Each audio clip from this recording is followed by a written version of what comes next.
صبحتان بخیر باشد. روزی خوش و بابرار نصیبتان. فرزانه هستم با شما در یوتیوب کانال لایف استایل این کره. 안녕하세요 여러분. فرزانه امنیده.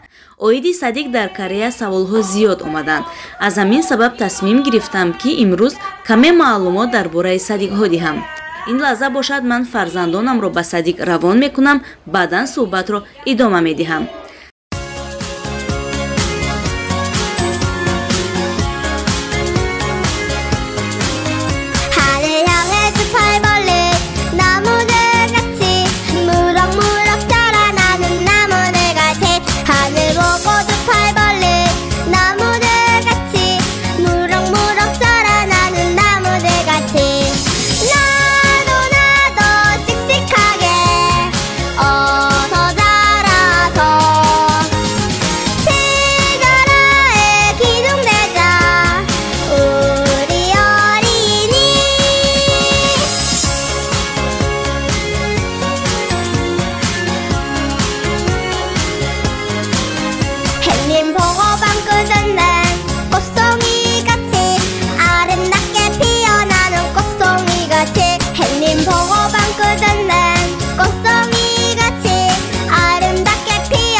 در کره صدیق‌هایشان دو رویه دارد. یکی орини чип ясли که کودکان از 3 ماه تا 3 ساله را نگاه‌بین می‌کنند.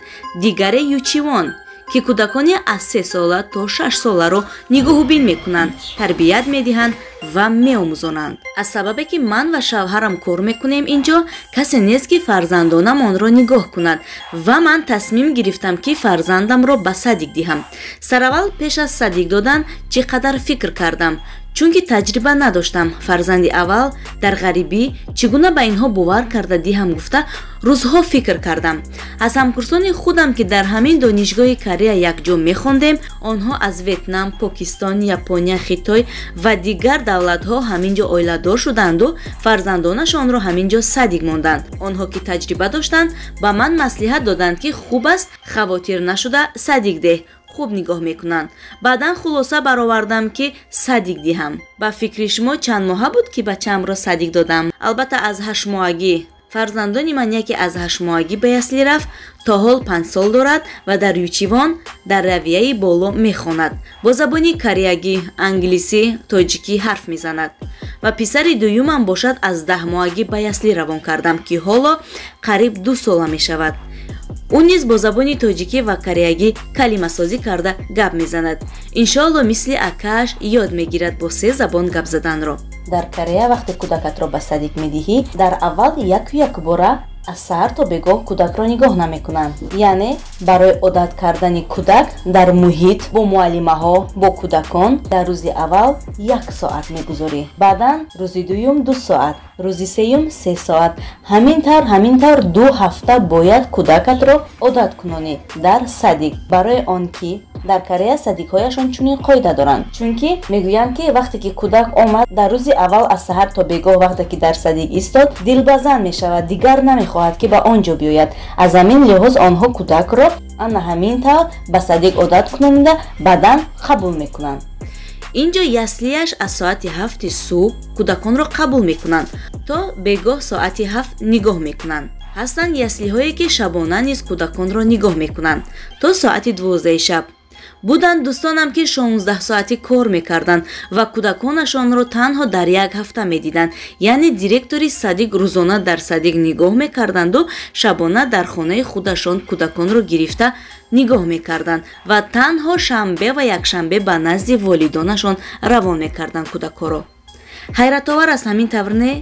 лек чунин шахсон кам ҳастанд ва онҳо ҳам хориҷӣ ҳастанд. чунон бо забони ширин гап мезананд, чунон рафтор мекунанд, чунон тарбият мекунанд кӯдакро ки дар боварият медароянд. кӯдаконро хеле хуб нигоҳ мекунанд. рӯзи дароз кӯдакон бозӣ мекунанд. агар рафту бо якдигар ҷанг ё занозанӣ ё ягон кори дигар кунанд, ҳамон лаҳза муаллимааш ё директораш занг зада ҳамаашро нақл мекунад, мегӯяд ки модари фалонӣ имрӯз чунин воқеа шуд, огоҳ бошед. ана ҳамин рафторашон бароям хеле писанд аст. аз ҳамин лиҳоз бе ягон мамоният, бе ягон фикр фарзандамро ба садик равон мекунам. кӯдакони ман субҳ аз соати 8 ба садик мераванд, бегоҳ соати 6 ба хона меоянд, чунки ман аз соати 9 то соати 6 кор мекунам. дар Корея садик ва мактабҳояшон мошинҳои махсуси худашонро доранд ки ба сари кӯдакон меоянд. субҳ соати 8 автобуси бачаи колония меояд, гирифта мебарад ва бачаи хурдиамро худам мебарам, чунки 5 дақиқа роҳ аст аз хона то садик. барои мо автобус лозим нест. автобусҳояшон барҳаво дар тобистон кондитсионер дорад ва дар зимистон тобаи гармдиҳӣ дорад ки бе ягон мушкилӣ метавонанд кӯдакон рафта танҳо хонанд. субҳ рафта аввал каме варзиш мекунанд, баъдан субҳона мехӯранд. дар садик чунин дарсҳо ба роҳ монда шудааст. дарси тарбиявӣ, забони кореягӣ, забони англисӣ, математика, мусиқӣ ки дар он пианино, гитара ва асбобҳои қадимаро меомӯзонанд. инчунин варзиш ки дар он футбол, волейбол ва обозиро меомӯзонанд. дар як рӯз 3 маротиба дандон мешӯянд. саҳар дар хона, абед дар садик ва шаб дар хона дандон мешӯянд. инҳо кӯдаконро аз синни 1,5-солагиашон дандоншӯиро нишон медиҳанд. бачаи хурдии ман 1 солаю 9 моҳ аст ва 4 моҳ мешавад ки дандон мешӯяд дар садик. инҳо кӯдаконро гуфти рӯзҳо аз хурдӣ самостоятелӣ мекунанд. худашон пойафзолҳояшонро мепӯшанд, мекашанд. ҳатто дар садик баъди бозӣ кардан бозичаҳояшонро ҷобаҷо мекунанд. дар хона низ ҳамин тавранд, аллакай одат карданд. худашон хӯрок мехӯранд. дар ясли кӯдаконро вақти абед хоб мекунанд, аммо дар садик яъне ючивон кӯдаконро хоб намекунанд. аз соати 12 то 4 кӯдакон мехонанд. дар Корея кӯдаконро бисёр ба хондани китоб ҷалб мекунанд. ҳар рӯз директораш сурат равон мекунад ки фарзандатон ба чӣ кор машғул ҳастанд. ҳар вақте ки муаллимааш сурат равон мекунад, дасташ ба китоб ё ручка ё расм кашида истодааст. хулас кӯдаконро ба хондан, инчунин ба хондани китоб беҳад сахт ҷалб мекунанд. дар Корея дар садик одамони оддӣ ба кор гирифта намешавад. онҳое ки диплом доранд ва ё курси нигоҳубини кӯдакро омӯхтаанду хондаанду сертификат доранд, чунки инҳо бе таҷриба касеро кор намегиранд, на фақат дар садик, балки дар тамоми корхонаҳою марказҳои таълимияшон. ин нақшаи давлаташон беҳад олӣ аст, бароям хеле писанд аст. барои он ки агар ҳамон касбро омӯхта бошанд, яъне таҷриба дошта бошанд, барои он кас бо кӯдакон кор кардан ва ё дар дигар ҷойҳо кор кардан хеле қулай аст. кӯдаконро бисёр ба экскурсия мебаранд. писари калониам ҳар он чизе ки мехонад дар садик ба экскурсия рафта аз пеш он чизро меомӯзад. масалан дарси оташхомӯшкуниро гузашта буданд, баъдан ба экскурсия рафта аз наздик омӯхтанд. на фақат ин дарс, бисёр чизҳо ҳаст ки чунин меомӯзанд. дар садик камераҳои назоратӣ гузошта шудааст. агар дилат аз ягон чиз гувоҳӣ диҳад, метавонӣ ба милитсия занг зада рафта видеоҳоро тамошо кунӣ. шукр ки ин хел ҳодисаҳо нест дар мо, худо кунад ки нашавад. дар вазъияти коронавирус кӯдаконро беҳад назорат мекунанд. дар садики бачаи колониям яъне ючивон субҳ пеш аз баромадан як программа гузоштаанд ки бояд пеш аз рафтан дар он ҷо қайд кунӣ ки кӯдак тасб дорад ё не. вақте ки накунӣ минут ба минут садо медиҳад дар телефонат. баъдан пеш аз мошин савор шудан боз худи муаллимааш аввал таспашро мебинад. агар тасб надошта бошад дар мошин мешинад, лек агар тасб дошта бошад ба садик намебаранд, зуд духту равон мекунанд ки ин ҳама аз сабаби коронавирус аст. кӯдаконро беҳад эҳтиёт мекунанд. рӯзи дароз кӯдакон бо маска дар садик мегарданд. ҳатто кӯдакони яксола низ бо маска дар садик ҳастанд. бемаска умуман мумкин нест. ҳоло бошад рафта фарзандонамро садик мегирам.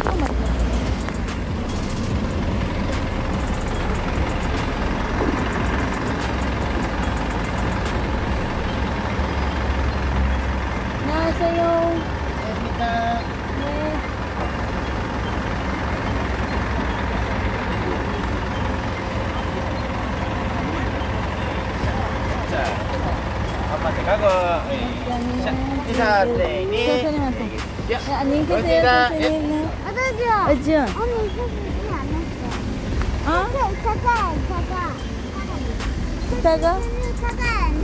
이따가 뭐 했어? 바이바이 선생님. 선생님 뭐라고? 응? 내일 간다? 오늘 안 했어? 오늘 아니야. 오늘 안 해.